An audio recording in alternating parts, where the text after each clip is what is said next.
Well, of course, the fund of available ideas and utopian ideas isn't endless, and we drew almost directly from the Prussian experience. Prussia was a little military state up against the North Sea. They were wildly successful. About half the people who fought in the American Revolution were, on both sides, were either hired Prussians, hired Saxons, or hired Hanoverians, but we called them all Prussians because that was the tail that wagged the military dog.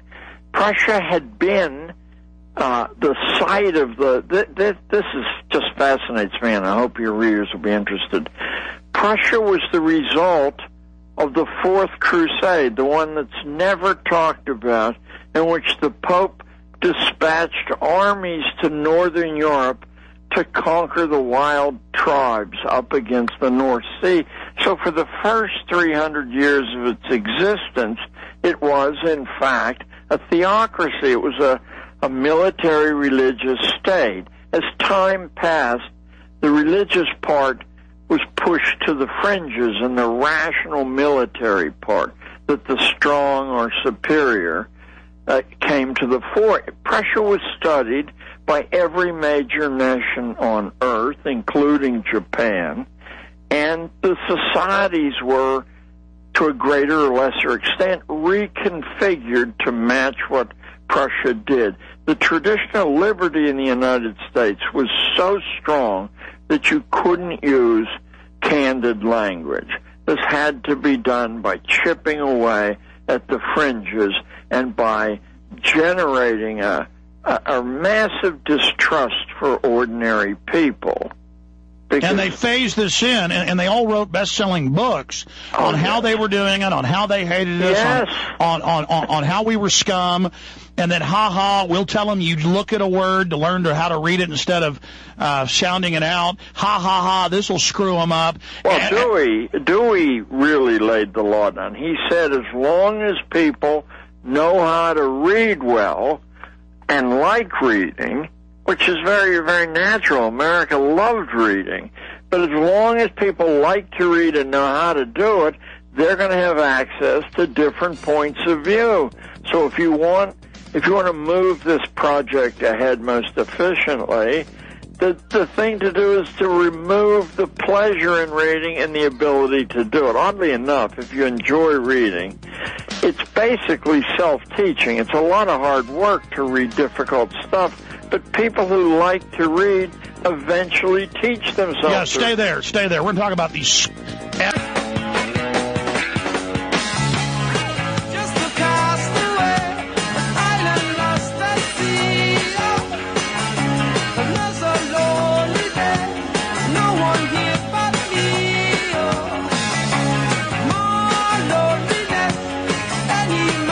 Everybody knows that the system wants to dumb us down. You know, George Carlin, some of his most famous jokes are about it. He says, hey, the rich people want you dumb. It's by design. But to actually, I've probably only read 15 books by these educators, but I've read hundreds of their quotes, tracked back that it indeed was in speeches they gave or in magazines. And they just talk about us as absolute scum who need to be dumbed down. We have to be dumbed down so they can carry out eugenics against us. Dewey, all of them were eugenicists as well. The Fabian socialist Bertrand Russell pushed all this, and all these fools send me emails going, but he was a nice guy. Look, he said all this. He wrote elite publications and he wrote public publications. Okay?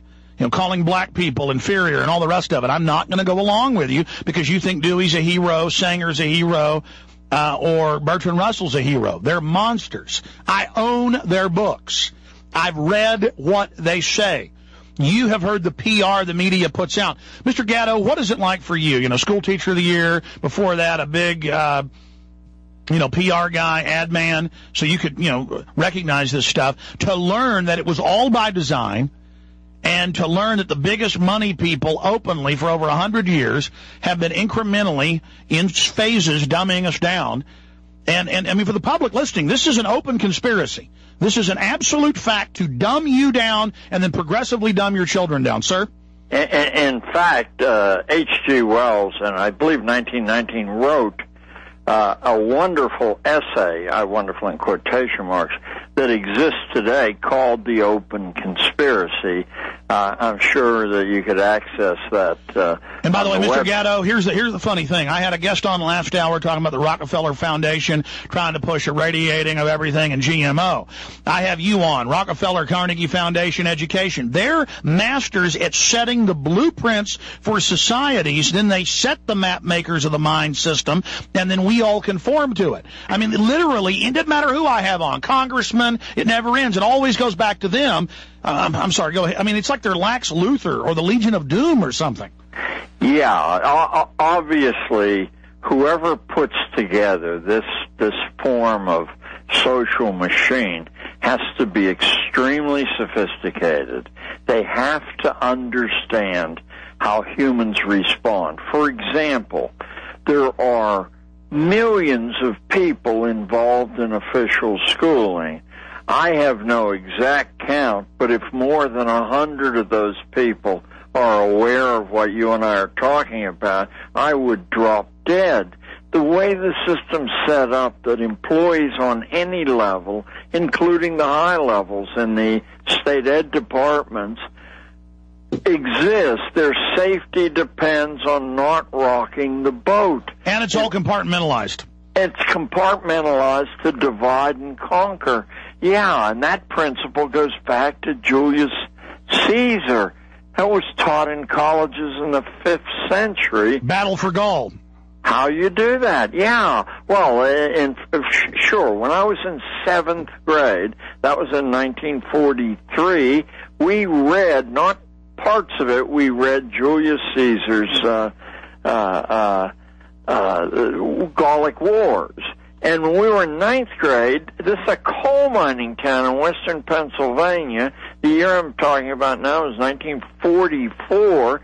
We were offered the choice of reading it again in Latin.